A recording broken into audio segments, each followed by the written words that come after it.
Alors quand vous lancez votre stream, souvent vous avez un écran de démarrage pour faire patienter vos viewers, le temps que tout le monde arrive et s'installe dans le chat. Et sur cet écran, on peut ajouter un compte à rebours ou un timer. Certains streamers utilisent d'ailleurs ce genre d'outil pour les écrans de pause aussi. On lance une petite pub sur Twitch et hop, un petit compte à rebours de 3 minutes. Il est même possible de personnaliser complètement ce compte à rebours, comme n'importe quelle source de texte. Exemple ici avec l'écran de démarrage très stylé de Sir Kendris sur Twitch. Eh bien je vais vous montrer deux méthodes pour faire ça. La première, la plus courante, c'est en utilisant Snaz, un logiciel à installer sur votre PC.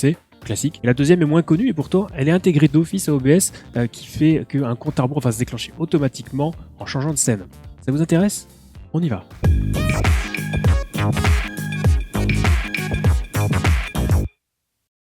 Hello YouTube, c'est Tom, votre streamer préféré. Ça va bien ou bien? Bon, aujourd'hui on reste sur un tuto assez simple puisqu'on va ajouter un timer ou un compte à rebours sur son stream dans une scène. Donc deux méthodes pour ça, l'une avec Snaz, compatible avec n'importe quel logiciel de streaming, OBS, Streamlabs, OBS, XSplit, etc. Et l'autre méthode avec un script intégré à OBS Studio, bien pratique. Avant de voir la première méthode à l'issue de cette vidéo, si elle vous a été utile, n'oubliez pas de laisser un petit pouce bleu et à vous abonner à la chaîne et activer la cloche.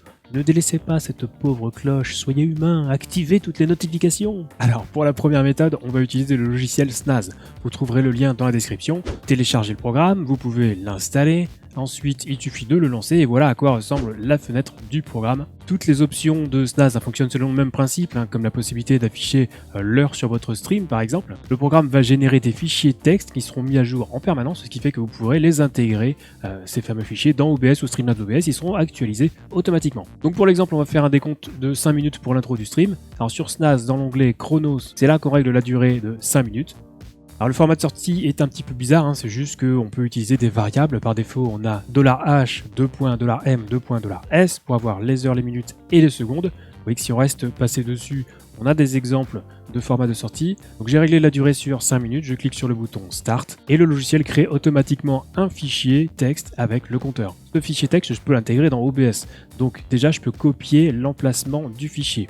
Ensuite sur OBS, je vais ajouter une source texte dans la scène de mon choix que je peux renommer par exemple timer. Et là, je vais cocher la case lire à partir d'un fichier. Là, je vais cliquer sur parcourir et dans le nom du fichier, je vais tout simplement coller le chemin que j'avais copié juste avant dans Snaz. Je clique sur ouvrir et voilà, c'est bon, j'ai mon timer.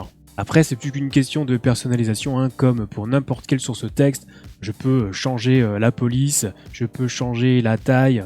N'hésitez pas à mettre une taille plus grande pour éviter justement cet effet de flou, donc n'hésitez pas à mettre vraiment une taille très très grande. On peut changer la couleur, on peut changer la couleur de fond, et je peux aussi changer le format de sortie du timer. Pour ça, je vais sur Snaz, et je peux jouer avec le format de sortie, l'output format ici. Donc si je veux par exemple enlever les heures, j'enlève ici $h 2 points, et ça sera mis à jour automatiquement sur OBS.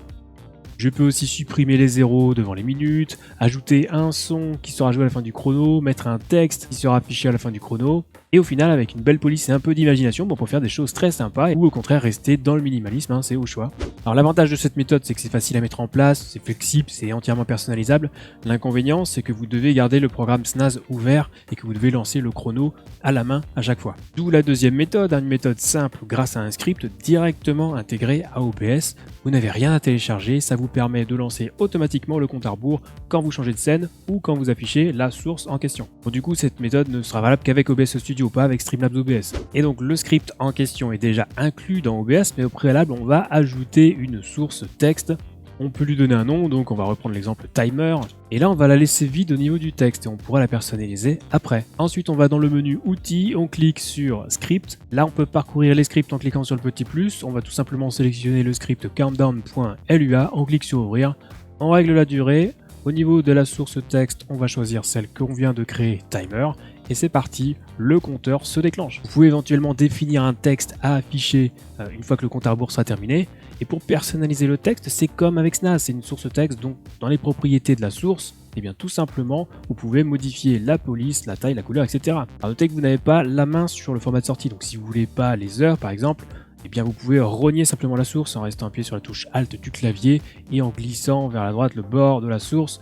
Vous pouvez même supprimer le 0 si vous voulez, et vous aurez votre compteur comme vous le voulez. Alors ce qui est bien avec cette méthode, c'est qu'à chaque fois que la source sera affichée, donc soit en masquant puis réaffichant la source, soit tout simplement en arrivant sur la scène, avec la source active, eh bien le compte à rebours se lancera automatiquement. Donc plus besoin de le lancer à la main, ça se fait tout seul. Du coup, vous pouvez faire ça pour un écran de démarrage quand vous lancez un stream, pour un écran de pause si vous voulez faire une pause de 5 minutes pour aller pisser et lancer une pub, c'est très pratique. Alors en fait, il existe plein d'autres façons de mettre un compte à rebours sur son stream, avec des sources navigateurs notamment. Il y a une autre méthode qui est d'installer le plugin Own de Pro. J'ai fait une vidéo complète dessus, vous pourrez la retrouver dans une fiche, évidemment avec un lien dans la description si ça vous intéresse, et vous verrez qu'on peut aussi bénéficier d'un timer pour ces scènes réglable sur son tableau de bord. Bref, c'était court, mais au moins ça aura permis d'avoir une vidéo sur le sujet, puisque certains d'entre vous se demandaient encore comment faire pour mettre un compte à rebours sur leur stream. Du coup, j'en profite pour vous rappeler que si vous avez des questions concernant le streaming en général, vous pouvez venir me les poser dès que je suis en live sur Twitch les lundis, mercredis et vendredis soirs. Le chat est toujours ouvert et on vous accueille avec grand plaisir. Et si vous avez des questions plus techniques, vous avez le Discord communautaire Zero Absolute Gaming.